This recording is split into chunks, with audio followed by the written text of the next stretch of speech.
ఈరోజు మీరు మంత్రిగా ఉన్నారు, గతంలో 5 సంవత్సరాలు పార్లమెంట్ సభ్యుడిగా ఉన్నారు.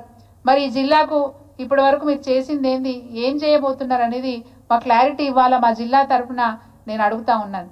తపాష్పల్లి నీళ్ళు తీసుకొస్తా అని చెప్పారు కోమటిరెడ్డి వెంకటరెడ్డి గారు, ఏమైంది తపాష్పల్లి అని అడుగుతా ఉన్నాను. అది సాధ్యమా అసాధ్యమా తేల్చండి. సాధ్యమైతే ఎప్పటి లోపల చేస్తారో మాకు క్లారిటీ ఇవ్వాలని చెప్పి కోరుతా ఉన్నాను. గంధమల్ల అని చెప్తారు, అసలు గంధమల్ల గురించి ఏ మాత్రమన్నా సబ్జెక్ట్ అవగాహన ఉందా అని అడుగుతా ఉన్నాను. ఇప్పటికి కూడా 1.5 TMC అని చెప్తారు.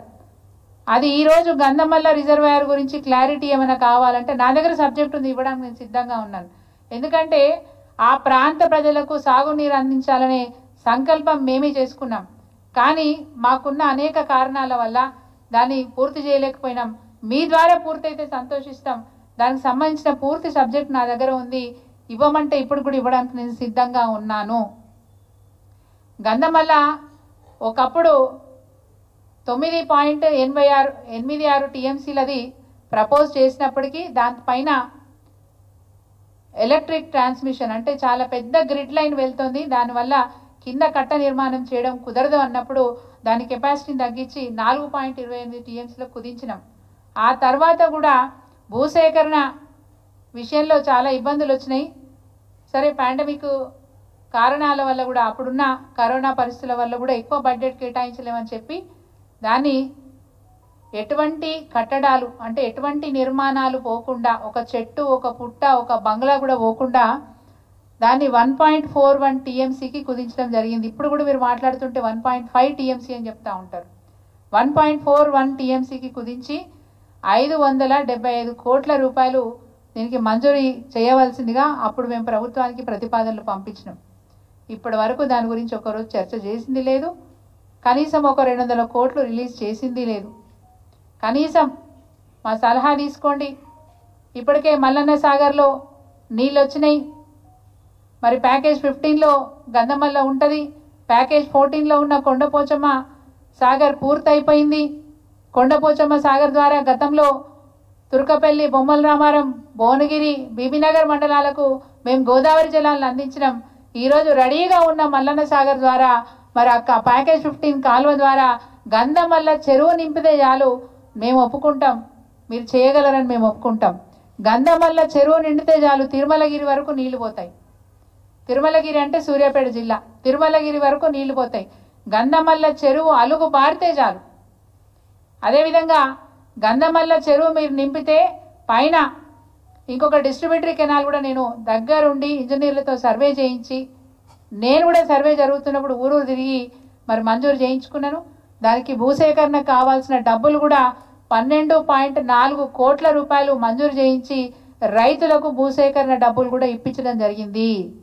దయచేసి కాలువ పనులు కూడా సగం సగం అయినాయి. మీరు గట్టిగా అనుకుంటే 4 రోజుల లోపల అయిపోతుంది. ఎందుకంటే ఆ కాంట్రాక్టర్ కూడా ఎవరో కాదు, బెకమ్ కంపెనీ వేసింది. అది ఎవరో కాదు, గుత్తా సుఖేంద్ర రెడ్డి గారి సుపుత్రుడు గుత్తా అమిత్ రెడ్డి గారే దాని అది కాంట్రాక్టర్. వారితో మాట్లాడి ఒక 2 హిటాచీలో 2 JCBలు పెడితే ఆ డిస్ట్రిబ్యూటర్ కెనాల్ కూడా పూర్తయిపోతుంది. భూసేకరణ కూడా పూర్తి చేసి ఉన్నాం మేము. కాబట్టి దయచేసి వెంటనే ఆ కాలువ నిర్మాణం చేస్తే మీరు గంధమల్ల చెరువు నింపితే చాలు మిగతా ఆలేరు నియోజకవర్గంలో, తుంగతుర్తి నియోజకవర్గంలో ఉన్న గ్రామాలకి ఈరోజు నీళ్లు వెళ్లే అవకాశం ఉంది. ఇంకొక మాట కూడా మీకు స్పష్టంగా చెప్తా ఉన్నాను. గతంలో నవాబ్పేట రిజర్వాయర్ ద్వారా ఆలేరు నియోజకవర్గంలో ఉన్న గుండాల మండలంలో 21 చెరువులు నింపాం. 2017 నుంచి కంటిన్యూస్గా 2023 డిసెంబర్ వరకు కంటిన్యూస్గా చెరువులు నింపినాం.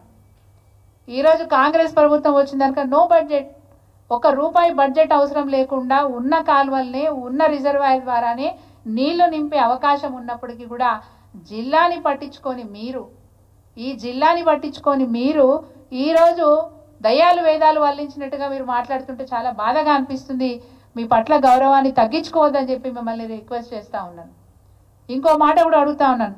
ఈ జిల్లా బాధ్యులుగా ఒక మంత్రిగా, మాజీ పార్లమెంటు సభ్యుడిగా, భువనగిరి పార్లమెంటు సభ్యుడిగా మాకు IIHT మంజూరైంది కదా, పోచంపల్లిలో IIHTని ఏర్పాటు చేయాలని చెప్పి కేంద్ర ప్రభుత్వం అప్పుడు హ్యాండ్లూమ్స్ అండ్ టెక్స్టైల్స్ మంత్రిగా గౌరవనీయులు కేటీఆర్ గారు అనేక రకాలుగా కేంద్ర ప్రభుత్వంతో పర్సూ చేసి అనేక రకాలుగా ప్రయత్నం చేసి ఆఖరికి IIHTని మంజూరు చేసుకున్నాం, Indian institute of handlooms technology.